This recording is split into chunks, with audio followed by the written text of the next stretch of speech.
कक्षा 9th ए CBSE के बच्चे ध्यान देंगे। आज हम लोग हिंदी क्षितिज भाग 1 में गद्य में पाठ 2 लहसा की ओर पाठ पढ़ेंगे, जिसके लेखक राहुल सांकृत्यायन जी हैं। लहसा की ओर बच्चों यह यात्रा गद्य विधा में है, यात्रा वृतांत है। लेखक लहसा की यात्रा किया है। अब लेखक को लहसा जाने में किन किन कठिनाइयों का सामना करना पड़ा है, उनका वर्णन जो है लेखक ने किया है। तो आज सबसे पहले मैं बच्चों आप लोगों को लहसा की ओर पाठ का मैं सारांश बताऊंगा कि इस यात्रा वृतांत का संक्षेप में कहानी क्या है।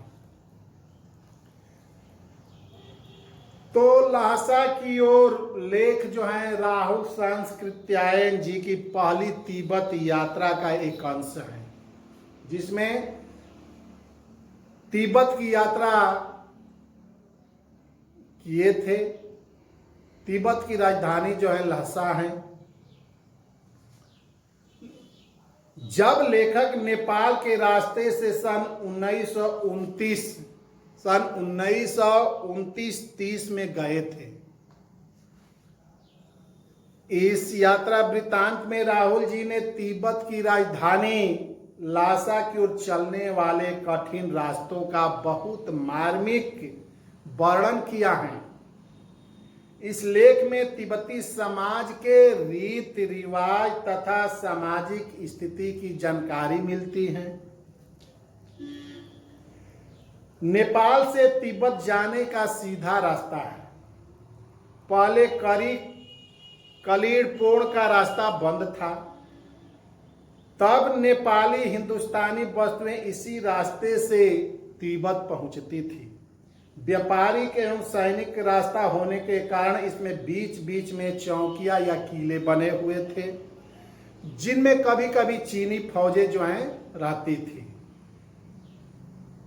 ये फौजी मकान अब गिरने के कारण किसानों ने अपना निवास बना लिया है, घर बना लिया है, बसेरा बना लिया है और आबादी मिलती है। एक ऐसे ही चीनी किले के पास पहुंचकर लेखक कहता है कि हम लोग चाय पीने के लिए रुके। तिब्बत में जात पात छुआछूत नहीं था। वहां की औरतें पर्दा नहीं करती थी। भिखारियों को लोग घरों में नहीं घुसने देते थे, क्योंकि चोरी का भय होता था, क्योंकि वे सीधे ही घर में घुस आते। अपरिचित भी घर की साया का बहुत से चाय पी ले सकता था। वहां से लेखक कहता है कि जब हम आगे बढ़े तो एक आदमी मुझसे राहदारी मांगने के लिए आया। हमने उसे दोनों चिमटे दे दिए और शायद हम उसी दिन थोड़ा के पहले और आखिरी गांव में पहुंच गए। यहाँ भी सुमित की जान पहचान के लोग, सुमित उनका मित्र था, मंगोल भिक्षु था, उनसे मित्रता हो गई थी और उस सुमित के जान पहचान के वहाँ भी लोग थे और भिखमंगे रहते भी। अब ठहरने के लिए लेखक को अच्छी जगह मिल गई। मुझे याद आया कि हम 5 साल पहले भी इसी रास्ते से लौटे थे, लेखक कह रहा है। एक सज्जन आदमी के रूप में घोड़ा पर सवार होकर, परंतु उस समय किसी ने भी हमारे ठहरने के लिए जगह नहीं दी। जब मैं तिब्बत गया था, हम लोग गांव के एक सबसे गरीब के झोपड़े में जाकर रुके थे, ठहरे थे। लोग वहां शाम को छंग पीकर होश हवास खो बैठते। लेखक कहता है कि अब हमें सबसे खतरनाक डांडा थोड़ा पार करना था। जो तिब्बत की सबसे खतरे की जगह थी। 16-17 फुट की ऊंचाई होने के कारण वहां कोई गांव गिरान नहीं था। नदियों तथा पहाड़ों के घुमाव के कारण मीलों तक यानी कई मीलों तक आदमी नहीं दिखाई देते थे। डाकुओं के लिए सबसे अच्छा जगह था। यदि डाकू लोग किसी यात्री को मार देते तो उसका शरीर वहीं पड़ा रहता था, उसका कोई पता नहीं चलता था, उसका कोई परवाह करने वाला नहीं था। सरकार भी पुलिस या खुफिया पुलिस पर खर्च नहीं करती थी, ज्यादा व्यय नहीं करती थी, गवाह भी कोई नहीं मिलता था। डकैत पैदल आदमी को मार रहे थे, जो पैदल चलता था उसको वहां डाकू मार देते थे, उसके बाद पैसे छीन लेते थे। यहाँ कोई हथियार बंदी का कानून नहीं था, इसलिए लोग लाठी की तरह पिस्तौल बंदूक लेकर हमेशा चलते रहते थे।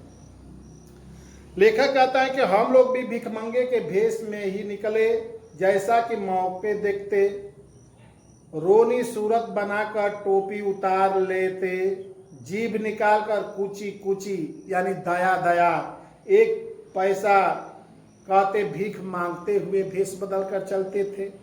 लेकिन पहाड़ की ऊंची चढ़ाई थी, अगला पड़ाव 16-17 मील की दूरी पर था। मैंने सुमित से घोड़े करने के लिए कहा। दूसरे दिन घोड़ों पर सवार होकर डांडे के लिए चल दिए और एक स्थान पर चाय पीकर दोपहर को पहुंच गए, जो समुद्र तल से 17-18 हजार ऊंचा, जहां पूरब से पश्चिम तक हिमालय की चोटी बर्फ से ढकी चली गई है। भीटे की ओर पहाड़ बिल्कुल नंगे थे, उत्तर की ओर बर्फ वाली चोटियां फैली हुई थी। सबसे ऊंचे स्थान पर डांडे के देवता का स्थान, जो पत्थरों के ढेर, जानवरों के सींगों और रंग बिरंगे कपड़ों की झंडियों से सजाया गया था। अब हमें ढलान पर चलना था। मेरा घोड़ा धीरे धीरे चल रहा था, क्योंकि घोड़ा ऊंचाई पर चढ़ने के कारण थक गया था। अब मेरी समझ में थकावट का उसकी चाल धीमी थी और घोड़ा धीरे धीरे अब मेरे मित्र से पिछड़ गया। यह भी जान नहीं पड़ता कि घोड़ा आगे बढ़ रहा है कि पीछे चल रहा है। एक जगह 2 रास्ते निकले हुए थे। घोड़ा बाएं रास्ते पर 1-1.5 मील चला गया और पूछने पर मालूम है कि लंकोर का रास्ता पीछे छूट गया है। मैं रास्ता भूल गया, दूसरे रास्ते पर चला गया। लौटकर उसी रास्ते पर आना पड़ा जहां सुमित पहले ही पहुंच गए थे। वे पूरे गुस्से में थे। सुमित बहुत क्रोधित थे कि आप क्यों पिछड़ गए हैं। वे बोले, मैंने 2 टोकरी कड़े फूंक डाले, 3-3 बार चाय को गर्म किया। मैंने बहुत मुलायमी से कहा, विनम्रता से कहा, मेरी गलती नहीं, घोड़ा बहुत धीमी गति से चल रहा था, इसलिए मैं पिछड़ गया। मैं तो रात तक पहुंचने की उम्मीद में था, लेकिन सुमित जी जल्दी ठंडे हो गए। अब हम तिहाड़ी के विशाल मैदान में थे, जो पहाड़ों से घिरे टापू जैसा था। उस पहाड़ी को तिड़री कहते हैं। वहां आस पास के गांव में सुमित के बहुत से यजमान, जान पहचान के यजमान रहते हैं। वे फिर पतली पतली लाल रंग की चीरी बत्तियों के गंडे बनाने में व्यस्त हो गए, जो कपड़ा वे बोध गया से लाए थे। वे अब अपने यजमानों के पास जाना चाहते थे। मैंने सोचा कि मैं तो 1 हफ्ते में वापस आऊंगा। मैंने उनसे कहा, इसी गांव में गंडे बांध, सुनाओ, नुकसान जो भी होगा मैं लासा पहुंचकर तुम्हारा हिसाब पूरा कर दूंगा। तिब्बत की जमीन छोटे छोटे जागीरदारों में बटी हुई थी। इन जागीरदारों का बहुत ज्यादा हिस्सा मठों के अधीन था। जागीरदार खुद भी खेती करता, जिसकी देख रेख वहां रहने वाले भिक्षु करते थे।